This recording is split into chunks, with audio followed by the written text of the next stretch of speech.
Well, hello again, racing fans. Welcome to Behind the Lines here at Hoosier Park as we kick off another Wednesday night of harness racing action here at Thursday night here at Hoosier Park. I missed a night, Mike. Alongside is presiding judge Mike Hall as we will be chatting a little bit about the harness racing action here at Hoosier Park. Nice to have you aboard again, Mike. All right, thank you. So you've been with us now for what, 70, where are we at here? 88 days now. Yeah, 88 days. I've been here for everyone. Okay. I can't say the same. I took the night off last night. Well, some people have to have a rest once in a while. I do appreciate that. Nevertheless, so 88 days of Indiana harness racing action. What have you seen thus far that you like? What have you seen that you would like to perhaps address as far as being changed? And one thing that, well, I'll let you answer that question first. Well, we're really pretty happy with the racing here so far, and you know, it's good full fields of racing, and the track is nice. The drivers and trainers are professionals, and everything's going pretty smooth. Can't ask for anything more. Now, one thing that we have added, and this just taking place this year or this week now for the first time. In fact, Tuesday night was the first night that we saw this change, and it may have been a very subtle change that many people might not be aware of, but it's called the Fair Start Pole, and it's the yellow pole about a 16th out from the starting line here at Hoosier Park. What's this all about? Well, we put in a new rule called the Fair Start Pole rule, and that's going to put an end to any recalls for breaking horses. Once they get behind the gate, you would maybe have noticed in the past that we've had some recalls and reformations because horses were off stride and not on the gate. And the Fair Start Pole is going to deal with that issue. The rule says that any horse that doesn't reach the Fair Start Pole before the horses are released at the starting pole will be a mutual refund. So if you have a bad acting horse that doesn't make it to the big yellow Fair Start Pole that we've erected, then that horse, anybody that has a ticket on that horse will receive their money back. And what that does is it helps all the rest of the horses in the race instead of having a recall and a reformation where the rest of the horses get all hot and excited. It'll just take that horse out for wagering. We'll keep going. The race will go off as planned, and the other horses won't be affected. Okay, so this is for wagering purposes only. Right, it's for wagering purposes. Now, say the horse is back beyond the pole at the start and he catches up and finishes fifth, he'll still get a fifth place check or a fourth place check, whatever it may be. But as far as any wagering on the horse, that'll be refunded. Okay, we've had a few fans that have tweeted us some questions, and one of the questions you may have just answered, Jacob Hall was asking, what is the biggest benefit to having the Fair Start Pole? And I think you've kind of explained that a little bit. Another question that he has, and I've asked the same question, why on earth has it taken us to 2015 to implement this?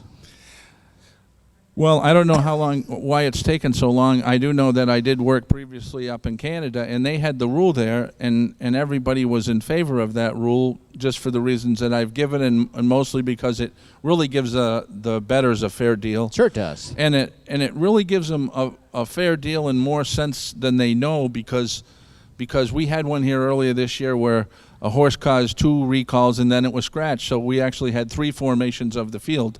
And by the time we formed the field 3 times, the horse that subsequently went off the favorite, when they finally did say go, went off stride because he was all excited and hot. And so it'll alleviate a lot of problems for the horses in the race, the drivers, and it will especially give the bettors a fair deal. And when I was working in Canada, it didn't come up very often, but once in a while it did. And when it does, you just take care of it. You refund the money, and then it does seem to me that when you give people back their money, they bet that back later on and even more. So we're just trying to be as fair as possible. Larry Myers asks a good question. So with it being declared with the horse being declared a non-starter, do you think that this will add any additional stress to the toast system? Will this confuse the bettors? Is this something that's going to have to take some time till everyone understands exactly what it's for and how it works? Well, it won't really cause any stress to the tote system.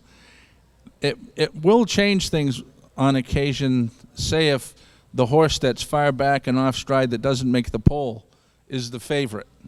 Well, everyone that bet on him is going to get their money back. Okay. Someone else is then going to become the favorite. Right. So they might not get as much as they would have if that horse was in the race, if you can understand how the odds would change. But, and most of the time it's a long shot that does it, runs and jumps and doesn't make the fair start pole. So then you won't notice any difference. But you will notice something if the favorite gets taken out of the race before and, the money gets, then that'll cause a different favorite. So if this does take place, this does happen, can we expect a delay, tote delay after that race has been completed? No, there will be hardly any delay at all. We'll, as soon as we see it at the start of the race, we'll put up the inquiry sign and we'll let you know, and you might say, well, the race is under an inquiry. Okay. And then as soon as we look at it and determine that the horse didn't make the fair start pole, we'll call the mutual department. They'll take them out. 30 seconds later, we can be official. So now what happens if the horse breaks stride after the yellow pole? It doesn't make any difference if they're on stride or off stride before or after the pole. It's just the point that they have to reach that point before the starter releases the field at the start. Okay. So it could be that the horse is just sulking and it's not really off stride, but it's just going real slow and trying to pull up and there, it'd be the same case. If they don't reach the pole for any reason, then they'll be refunded. Okay, that just answers my next question that I have. A horse turns late, is slow getting to the gate. We had this incident, in fact, on Tuesday night we had this in one of the races. A horse was late in getting turned, and actually we had a recall. No, in that case, how's the difference? What's the difference? In that case, we're gonna try to make sure that everybody has a chance at a fair start. And if it's a driver that turns late or they had troubles with the horse turning, then we're gonna turn the field then. But that's just so that the horse will have a fair start. Now that might have been the horse's fault that he was way back there, or the driver might have turned late. Right. But in that case, it's best to give the horse a chance, because if it's driver error there, we don't want to penalize the horse and leave him way back. But generally, that won't happen because the starter is going to be waiting until they get within a reasonable distance of the gate. But that horse just went really slow, and there was no chance he was going to get up. So that was the reason that recall was had. But that won't happen very often either, I don't think, because most of the time they're within a reasonable distance of the gate before he starts moving it. Okay, now I'm going to get a little nitpicky here. The rule that I got from the Racing Commission, the rule addresses horses that are breaking or acting improperly. Define acting improperly. Well, that would be just one of the reasons that they would be that far back. Okay. When we were talking about the rule and talking it over with the Racing Commission, I had said that, most of the time they'll be off stride, but sometimes they'll just be acting foolish back there. And it might happen. They might be behind the gate for a bit and then start doing that. Whatever causes them to have not gotten to that yellow pole by the time the race starts, then the fair start pole rule will be enacted and the refunds will be given on that horse. What keeps a driver from pulling up a horse before they get to the yellow pole? I mean, the driver decides he doesn't like what he's seeing. Yeah. Well, hopefully nobody will do that, but that is kind of addressed in the rule where it says that a driver must make a reasonable effort to reach the pole, or they may face sanctions. Sanctions. Okay. Sanctions. Explain sanctions to me. Well, some type of a penalty, but we just put that in there because we wanted people to know that we'll be watching what happens before, and if they're trying to not make the pole for some reason, and you can think of a few maybe, but then we'll be cognizant of that, and the drivers won't like what the outcome will be. But I'm sure that that's not going to happen. Like anything else, it's not a cookie cutter kind of a deal. Every instance could have its own little right, except for as far as identity. them reaching that pole. If they don't reach it for whatever reason, then they're going to get refunded. Okay, very good. So, and then further down in the rule, then it states that additionally, any horse which fails to reach the Fair Start pole more than once in a calendar year may be placed at the judges' list. And in what case would a horse not have to requalify if he's caused more than one?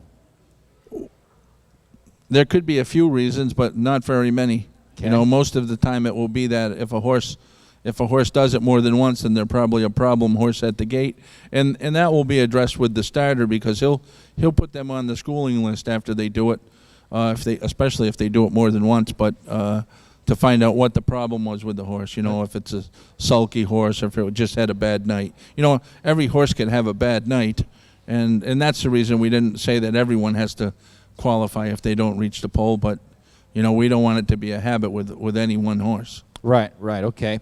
So exactly how far out is the pole? Some 330. It's 330 feet before the start pole. Okay, all right, very good. So. And I see the question here, the biggest benefit and why is it taken so long to be adopted? Well, the biggest thing about it is that racetrack managements have to agree to having it in place, because there's going to be some refunds.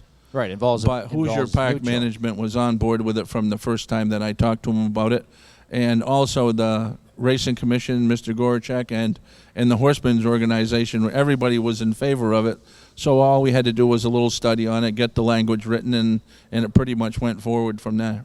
Okay. Ultimately, at the end of the day, it's to benefit and to protect the betting public. Right, exactly. That's what it's for.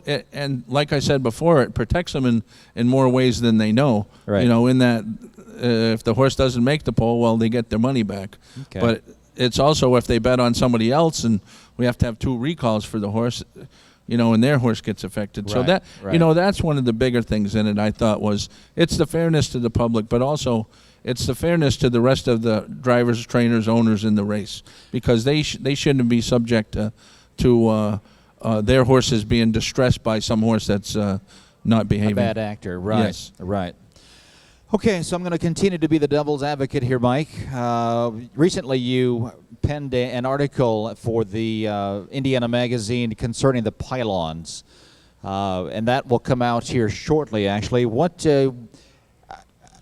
I guess what was the reason for the article? Did you make some clarifications?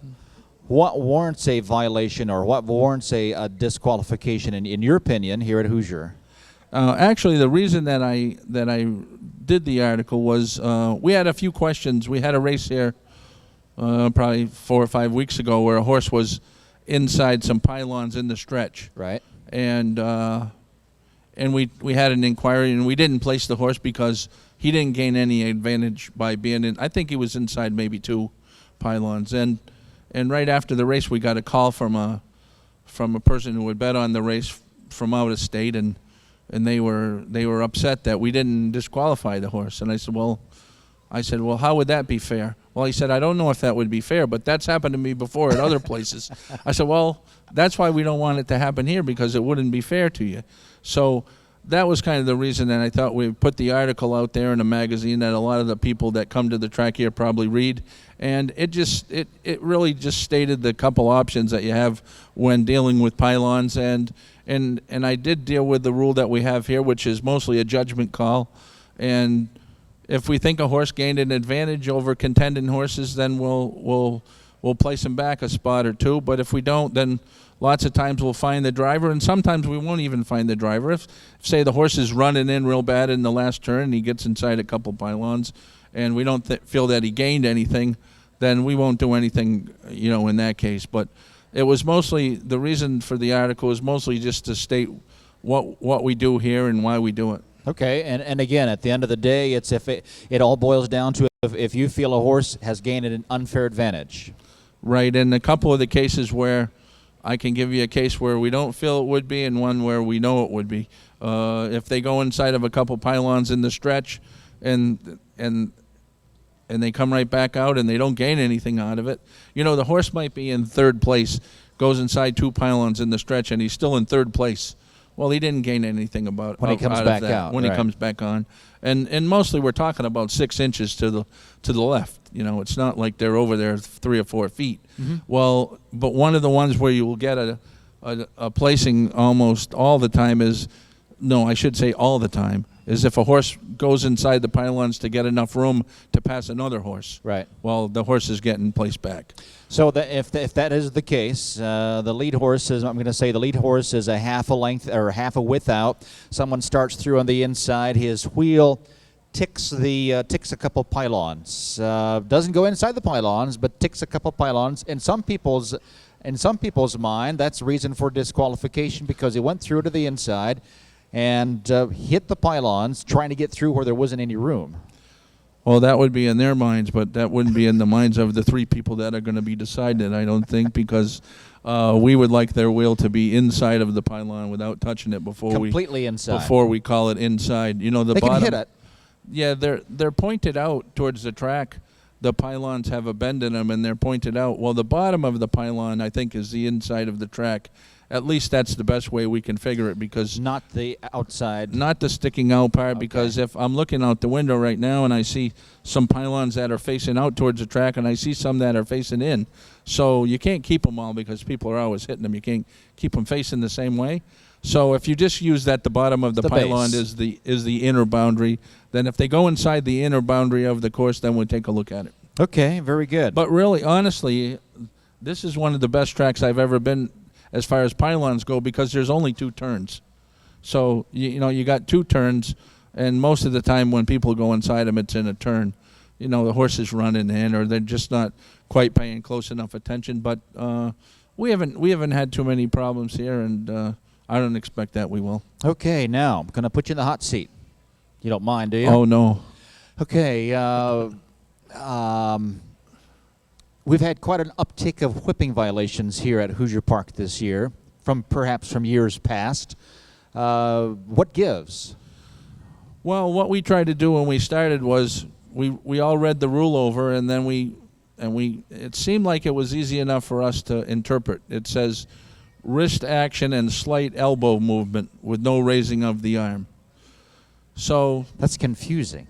well, maybe it is to you, but it seems like if it says wrist action and your wrist, you know, moves like this, that would be wrist action, and Okay. a little elbow, and that would be kind of like this, but it wouldn't be like that. Right, right. So, honestly, we have written a lot of rulings, and I wish we hadn't had to write so many, but I think it's a lot better now. It's really, the last few weeks, it's really been pretty good. So is this a Mike Hall thing, or is this a commission thing, something that's been recommended by the commission and has come down, let's be a little bit more diligent with the whipping thing? First of all, it wouldn't be just a Mike Hall. It'd be a Mike Hall, Dave McGee, Kevin Gum consortium decided on what's too much. But Okay. So when we started, we looked at the rule, and what it says is, and I know what it means. It's easy enough for me to understand, and the rest of us, wrist action and a little elbow. So wouldn't it be easier to just have an excessive whipping rule, which would cover everything? I think the rule is really written pretty fairly.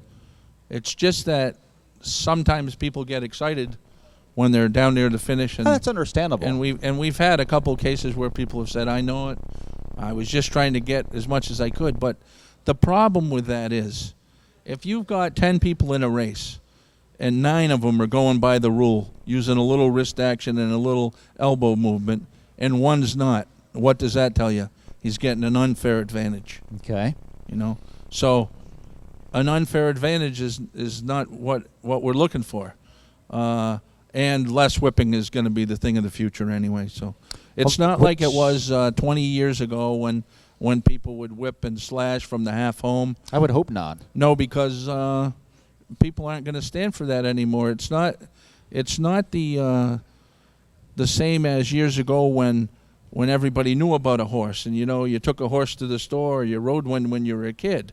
This is the new time when people come to the races, and they don't want to hear whips hitting and slashing, and sometimes people say, well, that's just the shaft. Well, people don't even want to hear that noise. Let me step on some toes. How does this differ from, say, our brothers in the flats, the thoroughbreds and the quarters?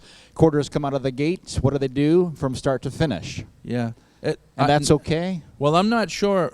I think they have changed the kind of whip that they use in the past. It doesn't matter. It's perception, what Yeah. you were just talking about. Right. Well, If it's good for the harness, then why isn't it good for the thoroughbreds and the quarters? there's one thing that I do Excessive know. whipping. There's one thing that I do know about that. They have to take care of their own problems, and we'll take care of ours. But I do we're really. under the same commission, Mike. I do really think We're under that. the same commission. Yeah. Well, the rules wouldn't be the same. I don't think for both, as far as the whipping goes, because they couldn't say just wrist and a little. No, elbow, but I'm talking so. excessive whipping. Yeah.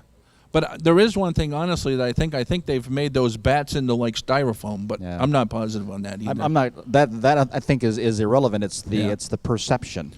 Well, So how do anyway. you like the perception here? Which you like better, there or here? That's what I got. Well, to say. I think you're heading in the right direction. I really do. I think the other breeds could do better. Yeah. If we're worried about perception, I think the other breeds could do better as well. We're running out of time. One other serious question here. What do you think about the 4-day suspension for Tom Brady? Wait, you can't ask me that on here.